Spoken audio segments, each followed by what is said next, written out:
सुबह की ठंडी धूप कमरे में हल्की हल्की फैल रही थी। नायना ने उनींदी आंखों के साथ खिड़की का पर्दा हटाया और कॉफ़ी का मग हाथ में ले लिया।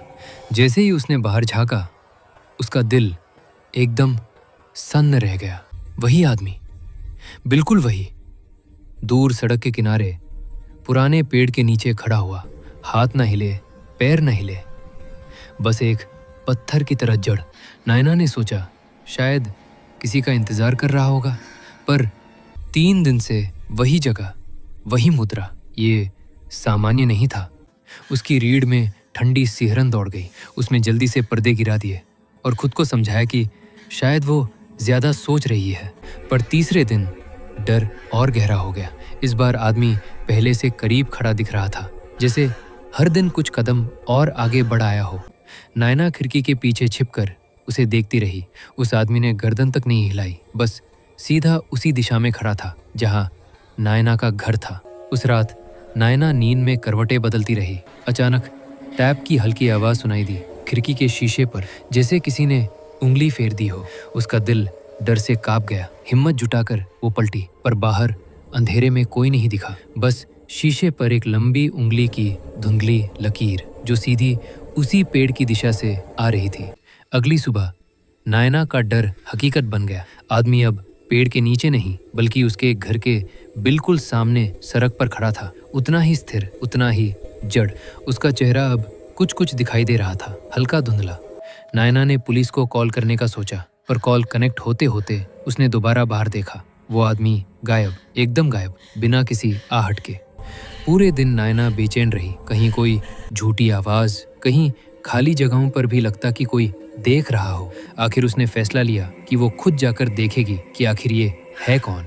अगली सुबह सड़क पर सन्नाटा था, हवा भी जैसे रुकी हुई थी।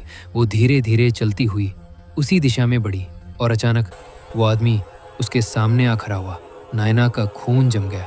आदमी एकदम उसके जैसा दिख रहा था, बस चेहरा थोड़ा थका हुआ, आंखों के नीचे काले गहरे निशान, जैसे कई दिन से सोया ना हो।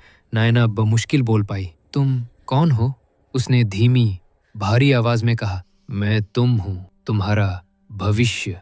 नायना के पैरों से जैसे जमीन खिसक गई।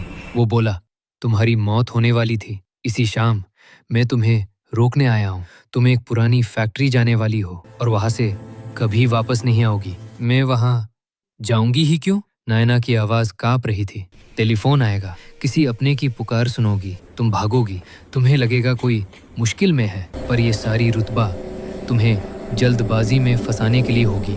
हवा भारी होने लगी। आसपास का माहौल किसी अदृश्य भय से दबने लगा। नायना ने डरते हुए कहा, मुझे तुम पर यकीन क्यों हो? भविष्य वाली नायना ने अपना हाथ आगे बढ़ाया। वो हाथ बर्फ की तरह ठंडा था, उसकी नसें नहीं दरक रही थी। वो बोली, मैं जिंदा नहीं हूँ।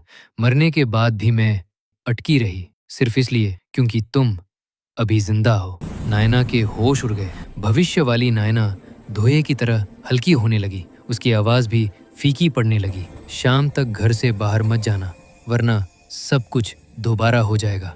और वो धीरे धीरे पूरी तरह गायब हो गई। एक उस शाम जैसे ही सूरज डूबा, फोन बज उठा, अननोन नंबर।